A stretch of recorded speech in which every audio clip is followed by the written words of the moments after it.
देख सकते हो दोस्तों जयराम महतो का क्रेज कीदड़ कच्चा में एकदम दबा के चल रहा सब।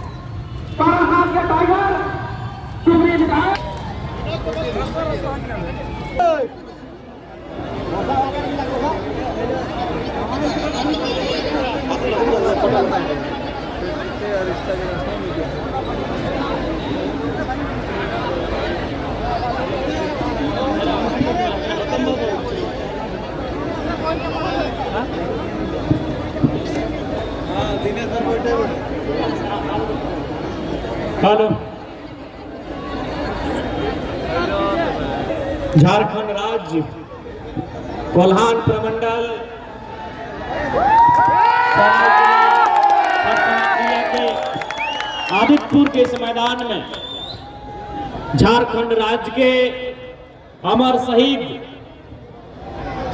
निर्मल महतो के शहादत दिवस के अवसर पर आयोजित इस कार्यक्रम में उपस्थित तमाम कोल्हान वासियों, तमाम झारखंड वासियों, हमारे माताएं बहनें, हमारे नौजवान साथियों, इस कार्यक्रम में उपस्थित हमारे पार्टी के तमाम पदाधिकारियों, हमारे पार्टी के तमाम कार्यकारिणी सदस्यगणों, हमारे पार्टी के तमाम पूर्व प्रत्याशीगण तथा विशेष रूप से कोल्हान प्रमंडल के अध्यक्ष सरायकेला खरसावां जिला, पूर्वी सिंहभूम तथा पश्चिमी सिंहभूम के जिला अध्यक्ष समेत उनकी तमाम संगठन के साथियों को, लोकतंत्र के चौथे स्तंभ मीडिया बंधुओं को, प्रहरी के तौर पर इस मैदान की चारों दिशाओं में तैनात झारखंड पुलिस तथा उपस्थित सभी उनकी शहादत के 38 साल के बाद जो उन्होंने कहा था सवाल बनकर फिर उठूंगा, आज वो सवाल फिर से उठा है।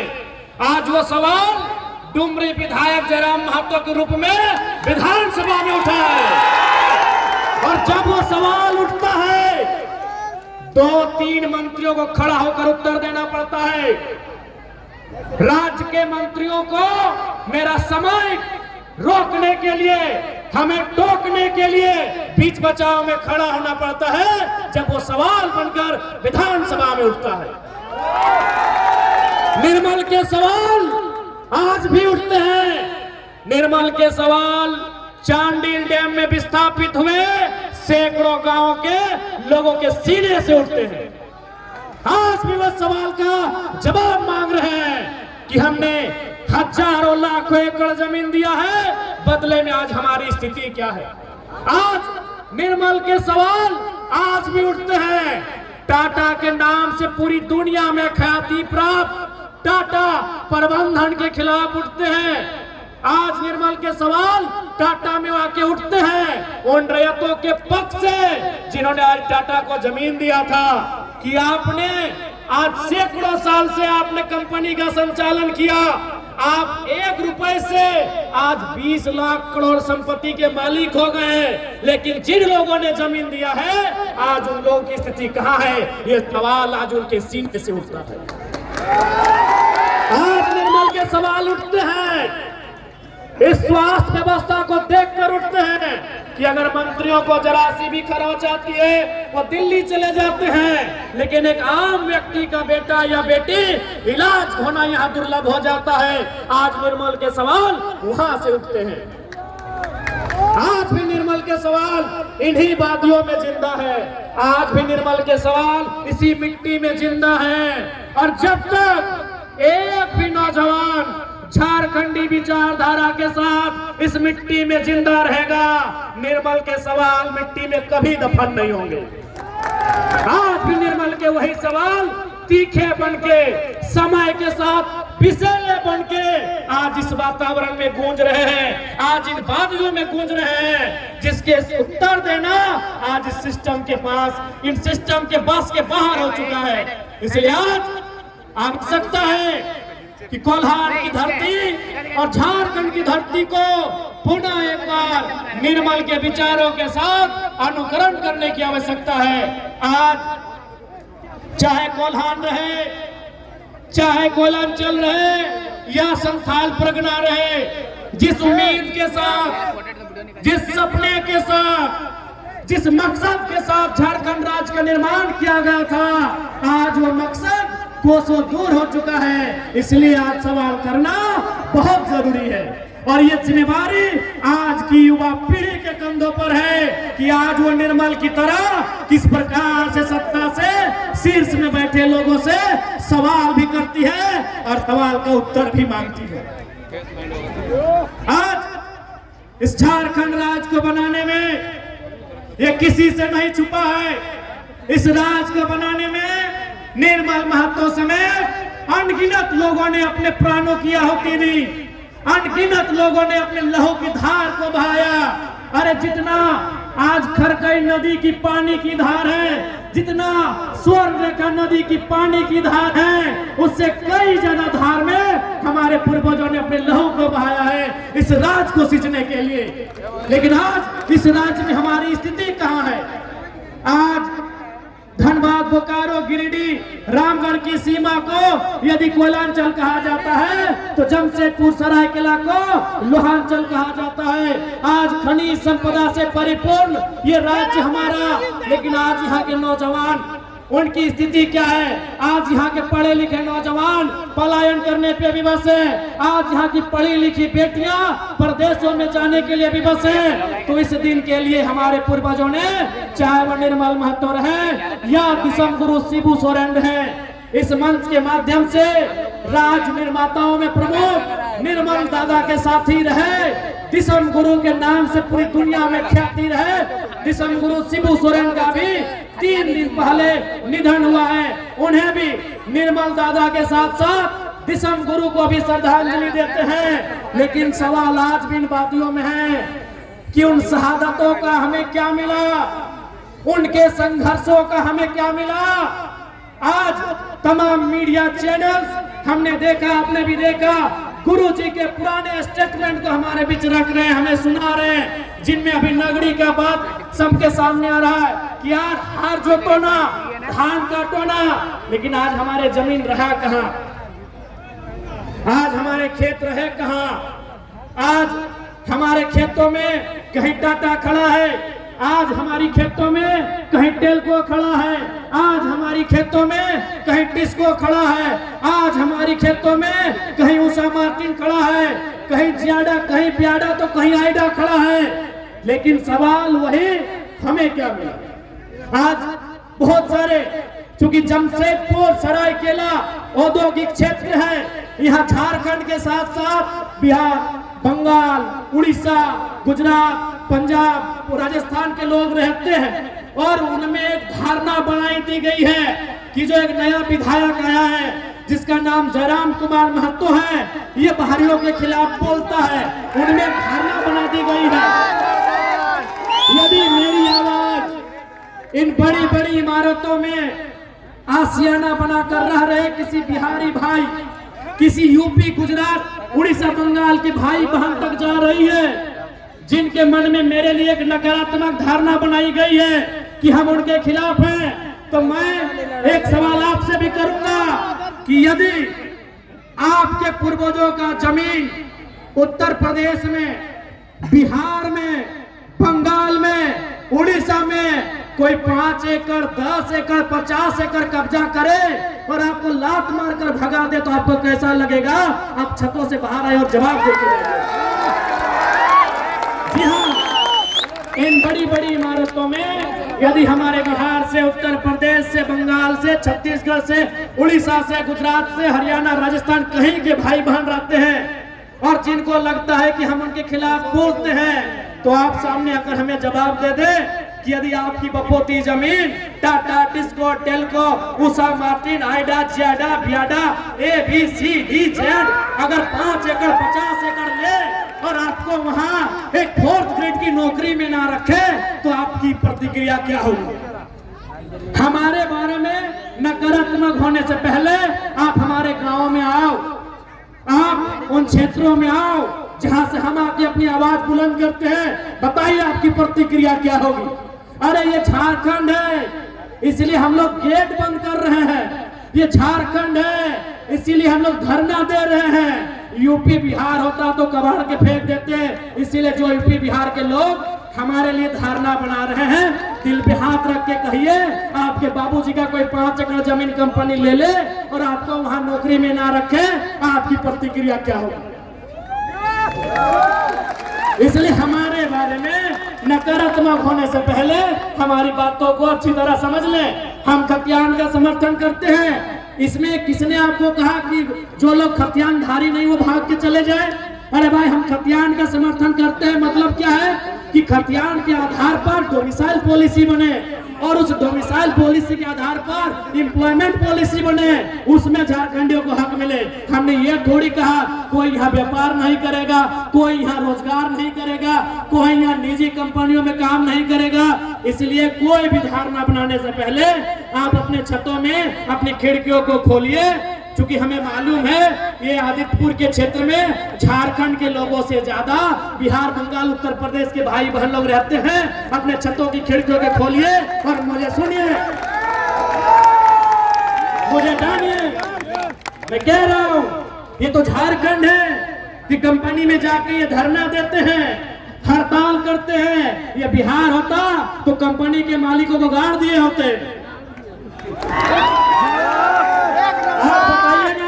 बिहार में फैक्ट्री नहीं लगने का कारण क्या है? बंगाल से 8000 फैक्ट्री वापस जा रही, कारण क्या है? उनको मालूम है कि यहाँ हम लोग मजदूरों को, रैयतों को, जमींदाताओं को सता नहीं पाएंगे। यहाँ ये लोग उल्टा पलटवार करेंगे।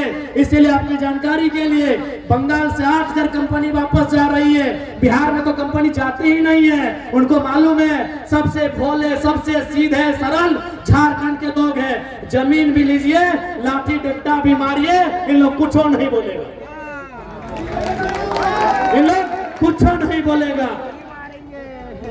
सबसे सरल झारखंड के लोग हैं। अभी हाल फिलहाल हमने देखा हमारे सरायकेला इकाई की टीम, वो कहीं कोई फैक्ट्री में आंदोलन कर रही थी, धरना में बैठी थी। सुने कोई राजस्थान का मालिक है, कोई अग्रवाल जी करके हैं, डीसी के पास चले गए शिकायत करने के लिए। सुनिए, अरे इसी झारखंड में पंजाब के बहुत सारे लोग रहते हैं, सिख समाज के अनगिनत लोग रहते हैं, लेकिन आज तक उनसे हमारी कोई शिकायत नहीं हुई। क्यों मालूम है? न सिख समाज लंगर वाली प्रथा को मानता है, सिख समाज अपने पूंजी से लोगों का पेट भरने की प्रथा को मानता है। अरे अग्रवाल जी, अब आटा चक्की पीसते पीसते करोड़पति हो गए हैं, तो हमको मालूम है आपका कैरेक्टर क्या है। इसी मिट्टी में हजारों की संख्या में सिख समुदाय के लोग रहते हैं, लेकिन किस कोई कहे कि कभी उनसे हमारा विवाद हुआ हो? हमारा विवाद किनसे होता है? उन पूंजीपतियों से होता है, उन दलालों से होता है जो झोला लेकर आए थे और आज चोरी करके, बेईमानी करके करोड़पति हो गए हैं। तो बताइए कहां गलत है? इसलिए मैं इस मंच के माध्यम से, चाहे अग्रवाल जी रहे, चाहे फल्ला जी रहे, डीसी केवल आपका नहीं है। ये जो डीसी के पास अब एप्लीकेशन लेके चल गए ना, और याद रखिएगा, चाहे तरुण मातो रहे, चाहे नवीन मातो रहे, चाहे प्रेम माटी रहे, चाहे बेबी मातो रहे, चाहे अनीता टुड्डू रहे या सविता मातो रहे, अगर किसी को भी खरोच आया तो खरोच टाइगर जयराम महतो को आएगा। याद रखिएगा, याद रखिएगा, इस बार हम निर्मल दादा की तरह, सुनील दादा की तरह चिता बहुत बाद में जलाएंगे, पहले अपनी समस्याओं को जलाएंगे। अब हमारी समस्याएं सिस्टम से है, हमारी समस्याएं किसी संस्था से है या किसी व्यक्ति से है, मुझे नहीं मालूम। इस बार यदि किसी को खरोच आया, हम उनकी चिता पहले नहीं जलाएंगे। हम रोज तिल तिल के मर रहे हैं, हम रोज तिल तिल के मरते हैं। हम अपनी जमीन में भूखे मर रहे हैं, हम अपनी जमीन में बेरोजगारी का दंश झेल रहे हैं, हम अपनी जमीन में पलायन का दंश झेल रहे हैं। इसलिए सुन लीजिएगा साफ साफ, जो भी उद्योग के लोग हैं, पहला बात ये भी जान लीजिए कि हम उद्योग के खिलाफ नहीं है, जितने भी कंपनी फैक्ट्री के संचालन करता है, हम कोई कंपनी फैक्ट्री के खिलाफ नहीं है। हम देश के प्रधानमंत्री, वर्तमान प्रधानमंत्री नरेंद्र मोदी के चमत्कारिक मंदिर, ईश्वर देवी देवताओं के मंदिर की तुलना में देश के पहले प्रधानमंत्री पंडित जवाहरलाल नेहरू के आधुनिक मंदिरों के पक्ष में है। हम नरेंद्र मोदी जी के मंदिरों के पक्ष से कई ज्यादा देश के पहले प्रधानमंत्री पंडित जवाहरलाल नेहरू के आधुनिक मंदिरों के पक्ष में है। आधुनिक मंदिर यानी कल कारखाना, आधुनिक मंदिर यानी फैक्ट्रियां, आधुनिक मंदिर यानी डैम, आधुनिक मंदिर यानी रोजगार, हम उनके पक्ष में हैं। लेकिन सवाल है, उस मंदिर को मैंने जमीन दिया है, अगर हम घंटी बजाने की भी नौकरी वहां नहीं मिलेगी तो सवाल तो होगा, सवाल तो होगा।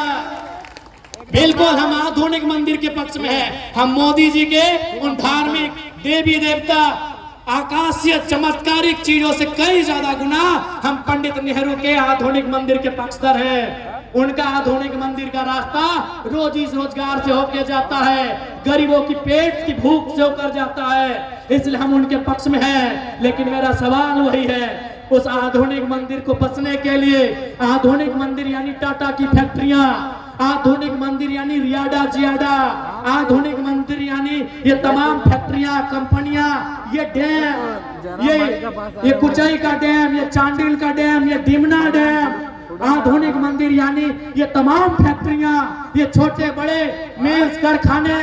लेकिन सवाल यही कि आधुनिक मंदिर, ये फैक्ट्रियां हमारी जमीनों पर है, और यदि हमें वहां रोजगार नहीं मिलेगा तो सवाल भी होगा, और समय के साथ झारखंड की मिट्टी में उलगुलान भी होगा, बवाल भी होगा, और कोई नहीं बचा पाएगा।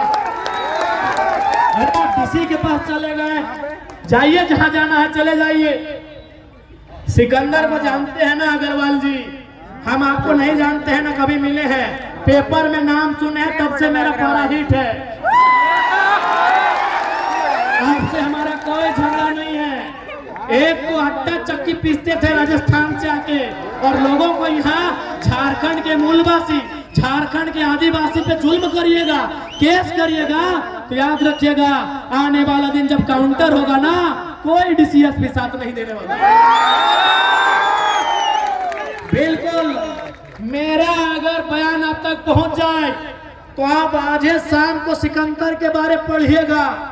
वो सिकंदर जिसके बारे में कहा जाता है जो जीता वही सिकंदर, वो सिकंदर जो इंग्लैंड के मकदूनिया का था, जिसने पूरी दुनिया को जीतने का सपना सजाया था, जिसने भारत के बहुत कुछ हिस्सों को जीत भी लिया था। लेकिन याद रखिएगा, जब वो खाली हाथ लौट के इस दुनिया से जा रहा था, जब वो मात्र 33 साल की उम्र में मरने वाला था, उसके ठीक पहले उसने अपने तमाम मंत्रियों को बुलाकर कहा था कि जब मैं मर जाऊं ना तो 3 काम करना, मेरा जब जनाजा निकले तो मेरे दोनों हाथ बाहर कर देना।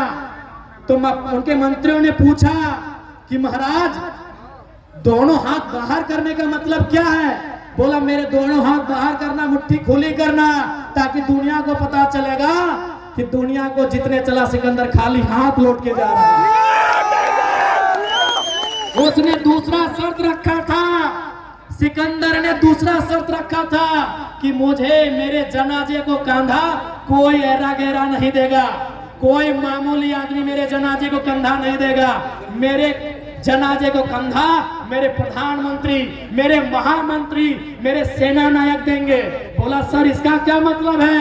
नहीं, इसका मतलब है कि दुनिया के बड़े बड़े तीस मार खा, दुनिया के बड़े बड़े तुर्रम खा, दुनिया के बड़े बड़े सेना नायक सिकंदर की सेना में थे, तलवार लेकर भाला लेकर, फिर भी उसकी जान नहीं बचा पाए। तो डीसी देखते हैं कितना दिन बचाते हैं आपको, देखते हैं एसपी कितना दिन बचाते हैं आपको। और तीसरा, सिकंदर का तीसरा जो कहना था कि जब मेरा जनाजा गुजरे तो मैंने अपने जीवन काल में जितना भी कमाया है, उस समय सिक्का नहीं होता था, उस समय गांधी जी का नोट भी नहीं होता था। गांधी पैदा नहीं हुए थे उस समय सिक्का भी नहीं था, उस समय गांधी जी का नोट भी नहीं था। उस समय क्या होता था, ज्वेरात होते थे, ज्वेलरी होते थे, सोना चांदी यानी जेवर वगैरह होते थे, सोने चांदी के पन होते थे, बड़े बड़े सिक्के होते थे। तो सिकंदर ने कहा कि मेरे मरने के बाद 1 रुपया भी मेरा जो उत्तराधिकारी होगा, मेरे मरने के बाद 1 रुपया भी मेरे उत्तराधिकारी को मत देना, बल्कि मेरे जनाजा के आगे बिछाते जाना और लोग उस पे चल के जाए, ताकि दुनिया को पता चले कि धान एक दिन धूल बन जाता है। अग्रवाल जी आपके साथ साथ तमाम फैक्ट्री कंपनी चलाने वाले मालिक को कहेंगे कि धान एक दिन धूल बन जाता है। और कांधा ये डीसीएसपी बहुत छोटा होता है उनके प्रधानमंत्री लोग के सामने, उन लोग नहीं बचा पाया। इसलिए हमारी आपसे कोई व्यक्तिगत लड़ाई नहीं है। क्यों हमारी टीम आपके खिलाफ आंदोलन की, आपको भी मालूम है। आप समय पे पैसा नहीं देंगे, आप ओवर टाइम करवाएंगे, 10 मिनट लेट होने से तनख्वाह काटेंगे, तो क्या आपको हम चुमा लेंगे? क्या हम आपको चुमा लेंगे? आप अपने बारे में डीसी को कहा नहीं बताएं कि आप कौन सा गलत काम करते हैं? आपने तो बता दिया जेल कैंप के लोग उद्योग को डिस्टर्ब कर रहे हैं। आपने बताया कि आप झारखंड सरकार ने जो रेट निर्धारण किया है, non skill, skill, semi skill, skill, क्या आप उनके आधार पर पेमेंट दे रहे हैं? क्या आप पीएफ तथा जो भी सुविधाएं मजदूरों को मिलनी चाहिए आप दे रहे हैं? ग्रेजुटी दे रहे हैं? जो भी मजदूरों को सुविधा मिलनी चाहिए क्या आप अपनी फैक्ट्रियों में दे रहे हैं? अगर नहीं दे रहे हैं तो कौन मुंह से डीसी के पास गए थे? कौन मुंह से डीसी के पास गए थे? आपको क्या लगता है आपके पास पैसा है तो डीसी आपका ही पक्ष सुनेंगे? तो हम भी इनके विधायक हैं, देखते हैं डीसी एक तरफा कैसे करते हैं, देखते हैं डीसी एक तरफा कैसे करते हैं। नहीं, आप पैसे वाले हैं, आपको लगा डीसी आपके जेब में है, मुंह उठा के चल गए, तो हम भी इनके मेंबर ऑफ लेजिस्लेटिव असेंबली हैं, देखते हैं डीसी एक तरफा कैसे करते हैं। याद रखिएगा हम जनप्रतिनिधि हैं और डीसी कौन है? नौकरशाह है। नौकरशाह का मतलब क्या होता है? देखिए डीसी महोदय, हम आपके खिलाफ कोई ऐसा वचन नहीं कह रहे हैं, जो सिस्टम है दुनिया को बता रहे हैं। डीसी रहे चाहे एसपी रहे, वो नौकरशाह का पाठ होते हैं। आप जनता के सेवक हैं, हम जनप्रतिनिधि हैं, हम उनके प्रतिनिधि हैं। आप उनके सेवक हैं, हम उनके प्रतिनिधि हैं। प्रतिनिधि का मतलब क्या होता है मालूम है? नहीं मालूम है तो बता देते हैं। क्योंकि भारत एक लोकतांत्रिक देश है, यहाँ कानून बनाना होता है, यहाँ नियम बनाना होता है, यहाँ विधि बनाना होता है, और जनता डायरेक्ट विधि नहीं बना सकती है। क्योंकि जनता 1 अरब से ज्यादा है, तब ये निर्णय हुआ कि जनता 15 लाख में 20 लाख में एगो प्रतिनिधि चुनेगी, वही तो हम हैं। हम जनता के प्रतिनिधि हैं, हम उन्हीं की आवाज को, उन्हीं के मुद्दों को, उन्हीं की समस्याओं को विधानसभा में, लोकसभा में, राज्यसभा में लेकर जाते हैं।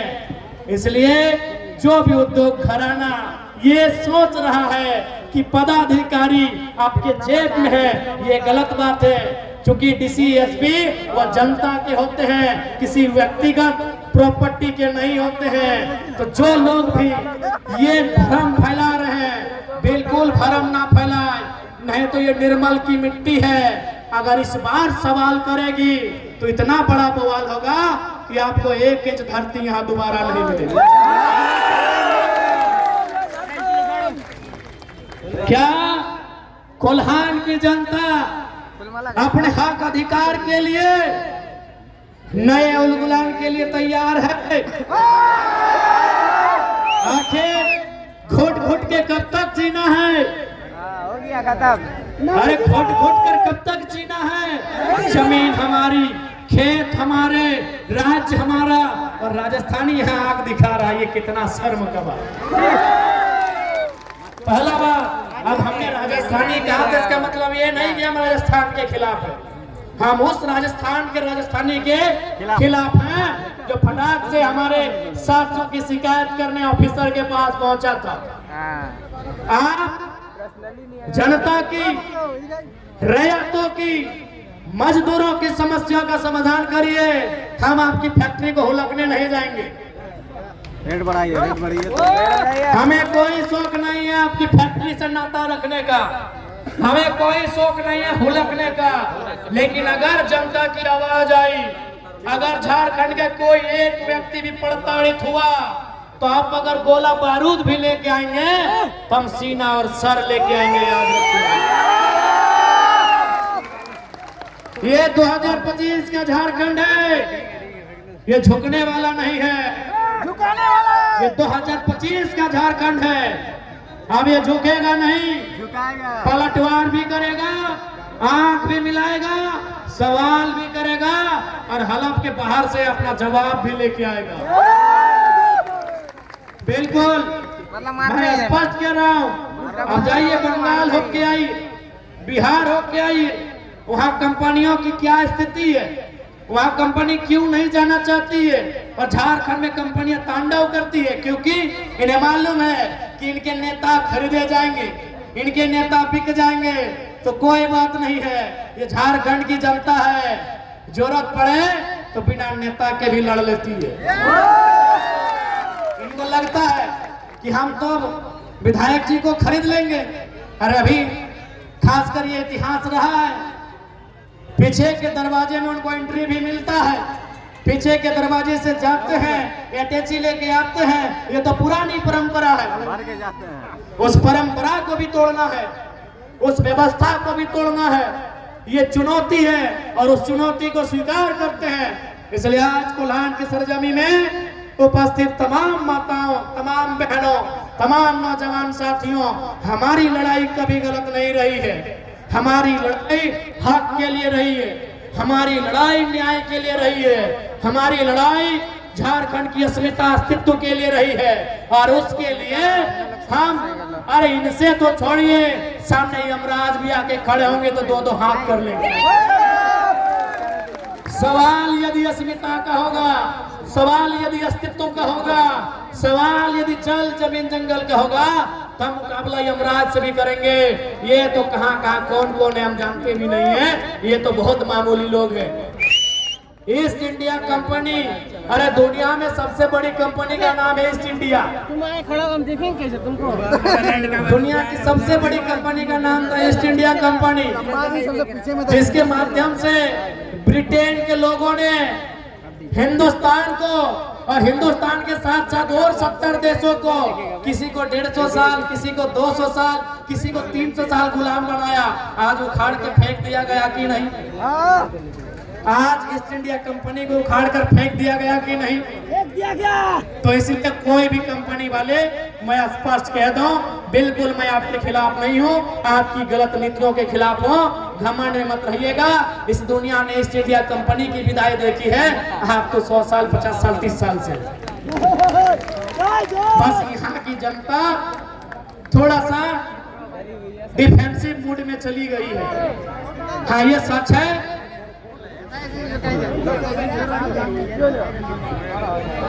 हाँ, ये सच है कि झारखंड की जनता थोड़ा सा डिफेंसिव मूड में चली गई है, क्योंकि हमने निर्मल के बहते हुए खून को देखा, हमने सांसद के रूप में सुनील महतो के सीने में लगी उतरी हुई 12 गोलियों को भी करीब से सुना।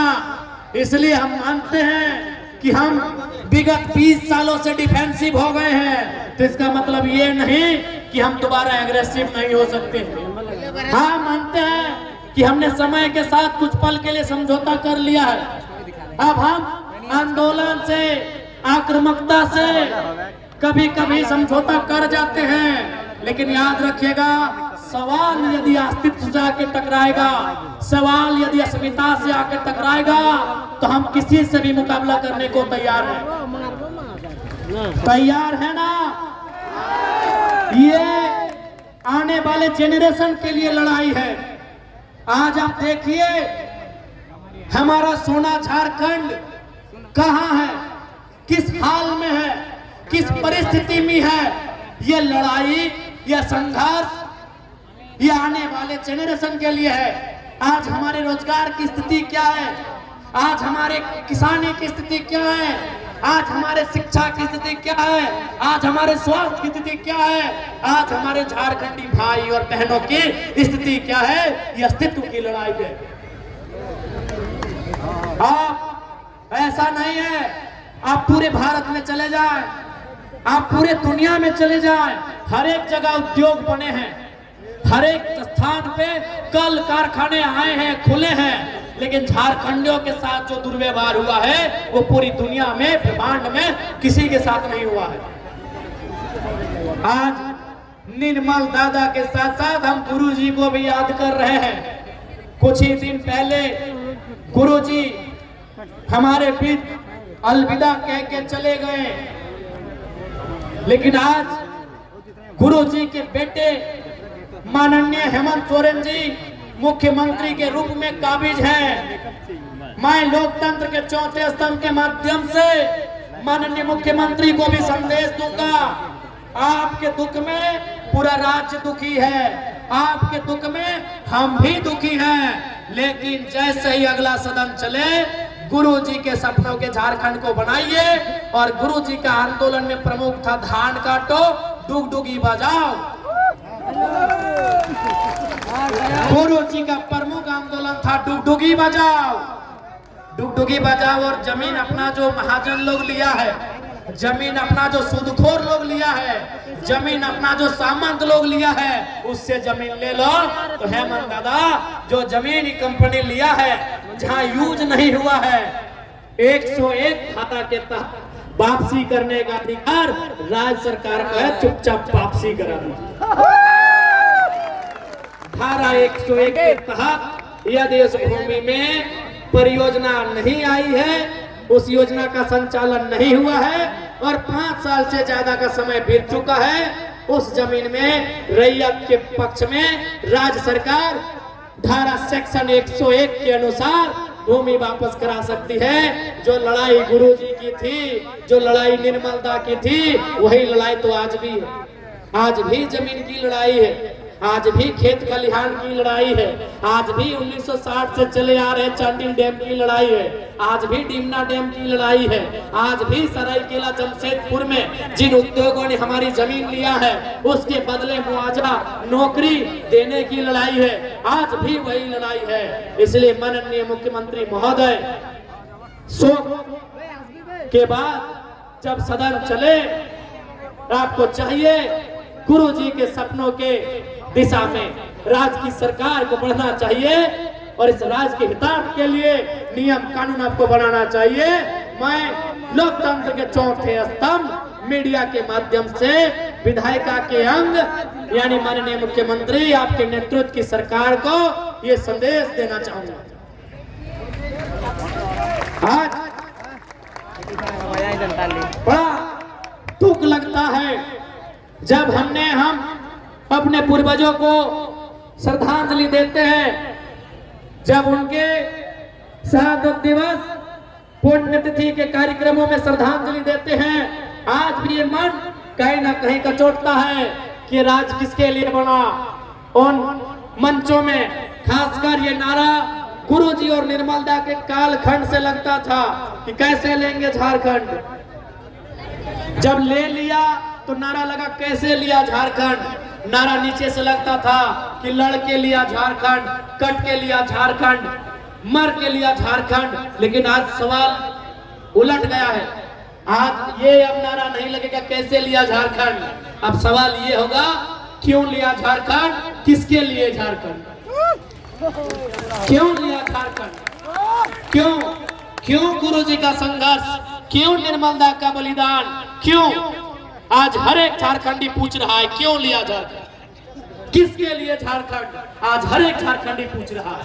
यदि हमारे लिए झारखंड तो टाटा में हम काहे नहीं है। आपकी जानकारी के लिए मैं बता दूं, इस राज्य के प्रथम राज्यपाल माननीय प्रभात कुमार जी टाटा के एनुअल फंक्शन में आए थे। जब वो आए, चूंकि राज्यपाल यानी एक बौद्धिक वर्ग, आप विधायक सांसद बन सकते हैं कम पढ़ लिख के, लेकिन राज्यपाल और राष्ट्रपति बनने के लिए थोड़ा होना चाहिए। राज्यपाल महोदय जब टाटा के कार्यक्रम में आए, कार्यक्रम के बीच में उनका एक छोटा सा सवाल था कि हम जानना चाहते हैं कि इन 100 सालों में, 100 साल होने में कुछ समय था शायद, क्योंकि राज्यपाल वो 2000 में बने थे और टाटा 1907 से, यानी उनका एक छोटा सा सवाल था प्रभात कुमार जी का कि हम जानना चाहते हैं टाटा प्रबंधन से कि विगत 100 सालों में, 1 साल, 10 साल, 25 साल और 50 साल नहीं, 100 सालों में आपने कैसी व्यवस्था बनाई, आज कितने झारखंडी टाटा का वीसी बन पाए। वीसी यानी वाइस चांसलर नहीं, वाइस चेयरमैन। ये प्रभात कुमार जी का सवाल था। किसका? किसी विधायक सांसद का नहीं, राज्य के प्रथम नागरिक, the first citizen of Jharkhand, mister Prabhat Kumar. ये उनका सवाल था कि 100 सालों में कितने झारखंडी वीसी बने। टाटा प्रबंधन का उत्तर था लड्डू। टाटा प्रबंधन का उत्तर था 0, 0। प्रभात कुमार, माफ कीजिएगा, प्रभात कुमार जी ने, हमारे उस समय के तत्कालीन राज्यपाल महोदय ने मुंह में कह दिया कि आपने झारखंडियों का क्या विकास किया है, आपका उत्तर बता रहा। आप होंगे दुनिया के लिए दयावान, आप होंगे कोरोना के काल में मोदी जी को 1000 करोड़ चंदा देने वाले, आप होंगे दुनिया में अपनी इज्जत सनक बनाने वाले, लेकिन झारखंड के लोगों ने जो आपको जमीन दिया है उसके बदले में आपने क्या दिया है, एक बार हिसाब कर दीजिए सामने। भाई हालांकि हिम्मत तो विधायकों का रहा नहीं, सांसदों का रहा नहीं, क्योंकि लोग कहते हैं कि शहीद शक्तिनाथ महतो की हत्या में टाटा वालों आपका योगदान था, इसीलिए अभी विधायक लोग डर जाता है। लेकिन जयराम महतो थोड़ा पागलपन लेके आया है, इसीलिए मुंह में बोलता है।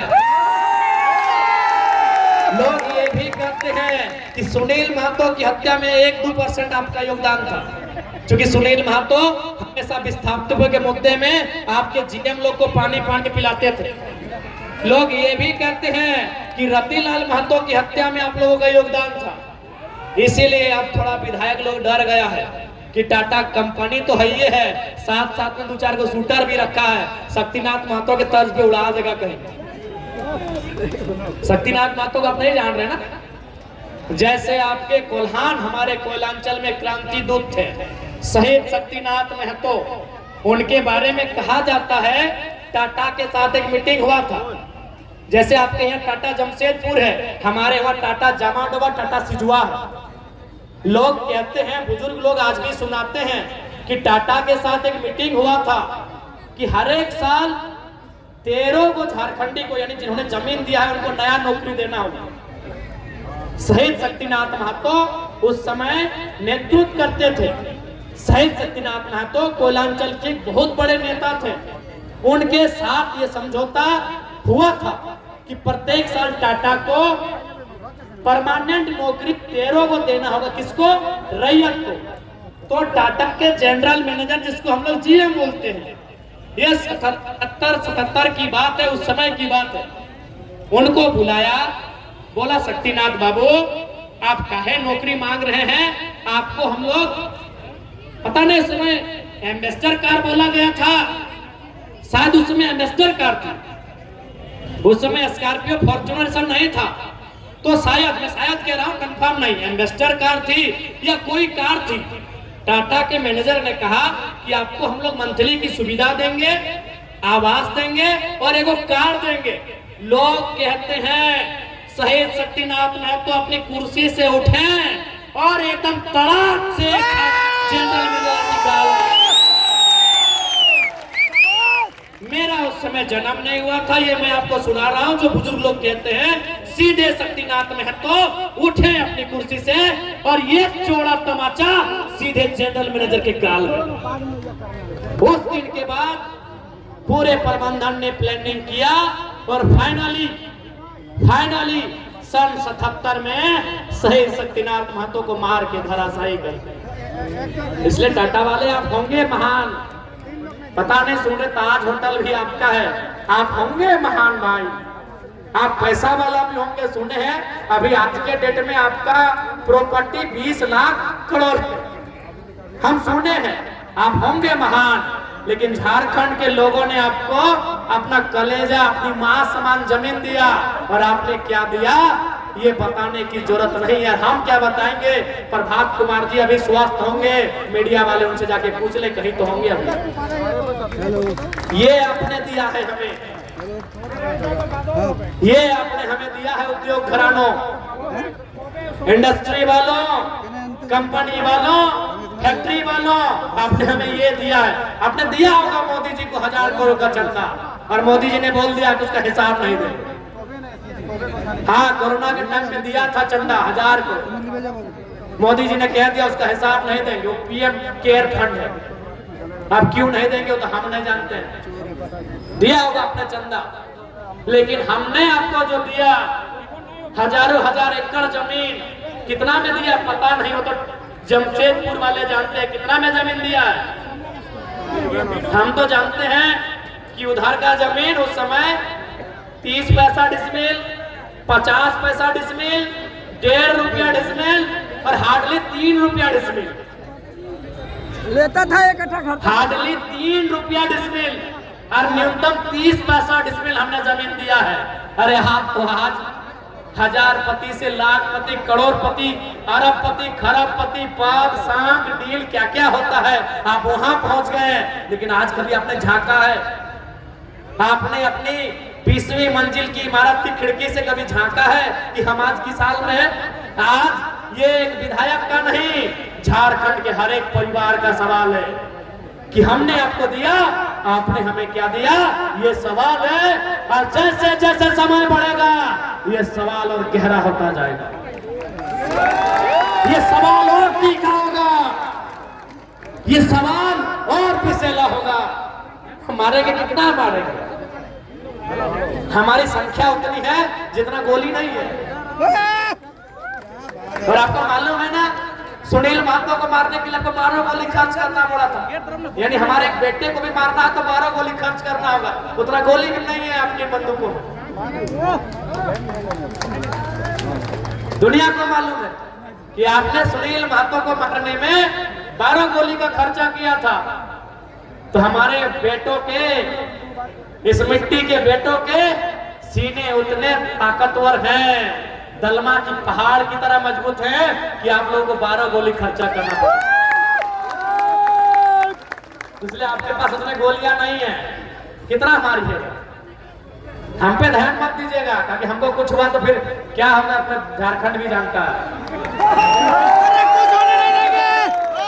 आज हमने फिर कहूंगा, फिर अपनी बात को दोहराऊंगा कि हम देश के पहले प्रधानमंत्री श्रद्धेय पंडित जवाहरलाल नेहरू के उस सपने के पक्षधर हैं जो कहते हैं कि आधुनिक मंदिर, हम आधुनिक मंदिर के समर्थक हैं, हम आपकी कंपनियों के भी समर्थक हैं, हम आपकी फैक्ट्रियों के भी समर्थक हैं, लेकिन उस धुएं के सख्त खिलाफ हैं।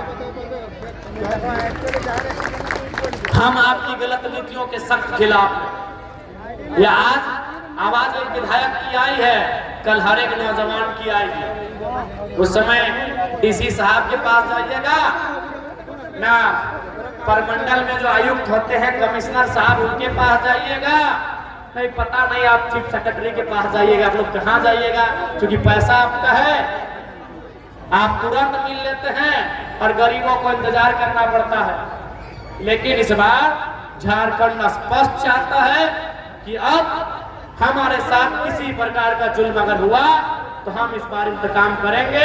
इस बार हम अपने जवाब को अपने हिसाब से लेके आएंगे। क्या कोल्हान वासियों, मैंने जिन बातों को आपके सामने रखा, चूंकि कोल्हान से आप हैं, अगर एक भी बात हमने गलत तरीके से कहा है क्योंकि लोग बहुत सारे लोग कहते हैं कि जयराम महतो बढ़िया भाषण देते हैं, अपने भाषण से लोगों को भड़का देते हैं। तो क्या हम ये भड़काने के लिए बोल रहे हैं? ये कोल्हान की सच्चाई है। सच्चाई है। लोग कहते हैं कि जयराम महतो पीएचडी करने वाला स्टूडेंट है, बढ़िया बोलता है और बोल बोल के लोगों को भड़का देता है। तो कोल्हान वासियों आप बताइए, ये भड़काने के लिए है या कोल्हान की सच्चाई है? सच्चाई है। कोल्हान का दर्द है ये, कोल्हान की पीड़ा है ये, कोल्हान के लोगों के ऊपर ये जुल्म है या नहीं, आप बताइए। इसलिए आज निर्मलदा की शहादत की बेला, निर्मलदा की शहादत के 38वें वर्ष की बेला में आज आप सभी केवल उन्हें पुष्पांजलि देकर, नम आंखों से श्रद्धांजलि देकर ना जाए, एक संकल्प लेकर जाए। इस राज्य में व्याप्त जुल्म, व्याप्त करप्शन, व्याप्त आतंक, व्याप्त अन्याय के खिलाफ निर्मल की तरह सबल होकर लड़ेंगे। ये संकल्प लेकर जाइए, ये संकल्प लेकर जाइए। जाने के बाद अब निर्मलदा के चेहरे को याद करें या ना करें, निर्मल की वाणी को याद करिएगा कि खून तो खून है, टपकता है तो जम जाता है। कि खून तो खून है, टपकता है तो जम जाता है। अरे जुल्म तो जुल्म है, पड़ता है तो मिट जाता है। आज कोल्हान के कण कण में निर्मल की आवाज, निर्मल के सवाल तीखे तीर बनकर गूंज रहे हैं। और इसका समाधान होगा सामाजिक न्याय से, इसका समाधान होगा आर्थिक न्याय से, इसका समाधान होगा लोगों के हक अधिकार से। और ये जब तक नहीं करेंगे तब तक आवाज गूंजेगी, तब तक सवाल गूंजेगा। और अभी ये जो शांत पड़ा है ये राज्य एक बार फिर से गुलगुलाने के लिए तैयार होगा। ये आपको सब स्पष्ट शब्दों में कहना चाहेंगे, क्योंकि हमने ना उड़ीसा में कब्जा किया है, ना बिहार में, ना बंगाल में, ना छत्तीसगढ़ में, लेकिन हमारे साथ जो हुआ है ये पूरी दुनिया को मालूम है। इसलिए आज इस पावन मेला में उपस्थित माताएं, बहनें, मायरा, दीदीरा, काकीरा, मासीरा, भाई बंधु, नौजवान साथियों, आज केवल निर्मलदा को, दिशम गुरु को, सुनील दादा को याद केवल श्रद्धांजलि के रूप में, पुष्पांजलि के रूप में नहीं, उनके विचार, उनके कार्यों के रूप में भी हमें करना चाहिए। ये आज समय की मांग है। चूंकि समय रात्रि की बेला हो रही है और दूर दराज से माताएं बहनें भी आई हैं। दादा लोग सिर्फ आते तो चिंता की बात नहीं थी, दीदी लोग भी आई हैं। इसलिए हम ज्यादा समय नहीं लेंगे। आज निर्मलदा की शहादत की 38वीं बेला के अवसर पे कोल्हान के साथ साथ पूरे राज्य को यह पैगाम होगा, और झारखंड राज्य ही नहीं, ग्रेटर झारखंड राज्य को भी यह पैगाम होगा। क्योंकि निर्मलदा का संघर्ष मयूरभंज क्योंझर में भी चलता था, निर्मलदा का संघर्ष झारग्राम पुरुलिया में भी चलता था। इसलिए आज निर्मलदा की शहादत की 38वें साल की बेला में कोल्हान के साथ साथ झारखंड और झारखंड के साथ साथ ग्रेटर झारखंड के लोगों को यह संदेश होगा कि निर्मल हमारे बीच है। निर्मल हाड़ मांस के शरीर के रूप में नहीं, निर्मल विचारों के रूप में, निर्मल तीखे सवालों के रूप में आज हमारे बीच जिंदा है। उन्होंने सन 1987 8 अगस्त को चमरिया के गेस्ट हाउस में अपने हाड़ मांस के शरीर को त्यागा था। उनके विचार, उनका संघर्ष, उनका बलिदान, उनका तप उनके त्याग आज भी इन वादियों में है और इन वादियों में उसकी महक छोड़ के गए। आज हमें पुनः उनके विचारों को अनुकरण करने की आवश्यकता है, आत्मसात करने की आवश्यकता है। यही मेरा आपको संदेश होगा और एक विधायक होने के नाते आज आपको स्पष्ट कहेंगे, चाहे वो दर्द कोयलांचल का हो, संथाल का हो, पलामू का हो या छोटा नागपुर या कोल्हान का हो, विधानसभा के भीतर सत्ता में बैठे सरकार के अंग से लाल लाल आंखों के साथ तीखा बहस होगा। ये आपको हम वचन दे के जाएंगे। पुनः आज के इस कार्यक्रम में उपस्थित तमाम हमारी माताएं, बहनें, हमारे साथी, हमारे नौजवान, हमारे अभिभावक, हमारे पार्टी के तमाम वरिष्ठ नेतागण, कोल्हान प्रमंडल अंतर्गत पूर्वी पश्चिमी सिंहभूम सरायकेला जिला के कप्तान, प्रमंडल के कप्तान समेत उनकी टीम, तमाम हमारे कोल्हान के पूर्व प्रत्याशीगण, हमारी एक विशेष लड़ाकू दल के रूप में तैनात हमारी महिला नेत्रियों, हमारी बहनों, आज इस कार्यक्रम में प्रहरी के रूप में तैनात तमाम पुलिस के भाई बहनों, आप सभी का अभिनंदन, आप सभी को जोहार लेके आना। और साथ ही साथ अब समय की मांग है कि जब मुद्दों की बात होगी, झारखंड की अस्मिता की बात होगी, झारखंड के अस्तित्व की बात होगी, राजनीतिक विचारधाराओं को दरकिनार करके अस्तित्व की लड़ाई में एक साथ होकर लड़ेंगे। ये आज कोल्हान की पावन भूमि से मेरा आपको संदेश होगा। और बिल्कुल जितने भी हमारे साथी हैं जिनमें केस मुकदमा हुआ, बिल्कुल नहीं घबराएं, क्योंकि हमारे आंदोलनकारी उन्होंने ही रास्ता दिखलाया है कि केस मुकदमा, ये लाठियों की धारा, ये हथकड़ियां, ये लोहे की सलाखें, ये आंदोलनकारियों का श्रृंगार होता है। ये श्रृंगार उनकी शोभा और बढ़ाती है। जैसे अभी हमारे प्रेमदा अनिता टुड्डू दी, मणि दीदी उस शोभा को बढ़ा के आए हैं। इसलिए रास्ता संघर्ष का है, विचलित होने की कोई आवश्यकता नहीं है। आपके संघर्ष में पूरा जेल के परिवार खड़ा है, मैं आपको ये आश्वस्त करूं। पुनः निर्मलदा को, उनकी इस पावन धारा को, इस पावन भूमि को, जिस भूमि में उन्होंने अपने देह का त्याग किया था, नमन बंदन करते हुए मैं अपनी वाणी को विराम देता हूं। आप सभी का इस कार्यक्रम में आने के लिए तहे दिल से अभिनंदन, आभार, जोहार। जय झारखंड, जोहार झारखंड।